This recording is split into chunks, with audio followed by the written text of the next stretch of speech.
Salut tout le monde, alors c'est parti, la saison du calamar est lancée.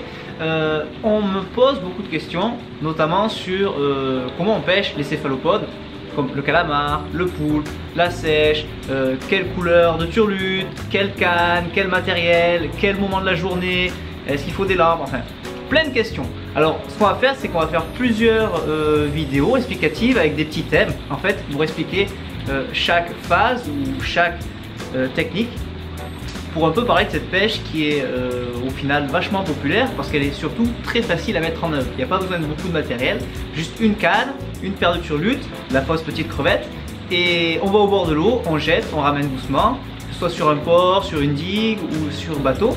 C'est vachement facile et c'est super bon à manger d'ailleurs. Donc alors la première chose dont on va parler, c'est où trouver ces bestioles en fait, les calamars, les sèches et les poulpes. Alors tout simplement partout côté mer, sur les digues et dans les ports. Ce qui est bien, c'est que dans les ports, même entre les bateaux, là où vous imaginez même pas qu'ils y sont, souvent les calamars, les sèches, les poulpes, ils promènent un peu partout. Par contre, pour essayer, donc souvent on essaye d'attraper, soit il y en a qui veulent attraper que le calamar, il y en a qui veulent attraper que de la sèche, il y en a qui veulent attraper que du poulpe.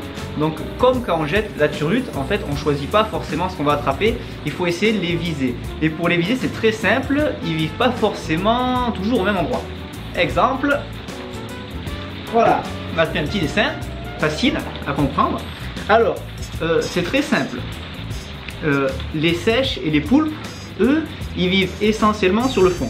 Donc si vous laissez bien descendre votre turlute au fond, là vous avez beaucoup plus de chances de faire du poulpe et de la sèche. Attention, effectivement, quand on pêche près du fond, on risque plus d'accrocher, donc de laisser les turlutes au fond. Donc là il y a des montages un peu particuliers ou des méthodes à pratiquer si on cherche vraiment à racler le fond pour faire ces espèces qui sont vraiment collées sur le fond.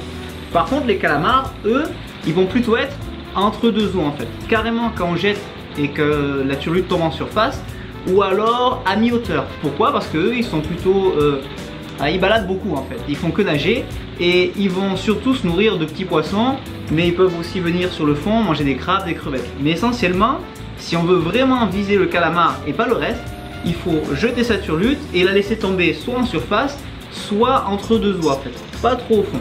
Donc voilà, si vous voulez viser le calamar, pensez à pêcher en surface ou alors entre deux eaux, vraiment à mi-hauteur.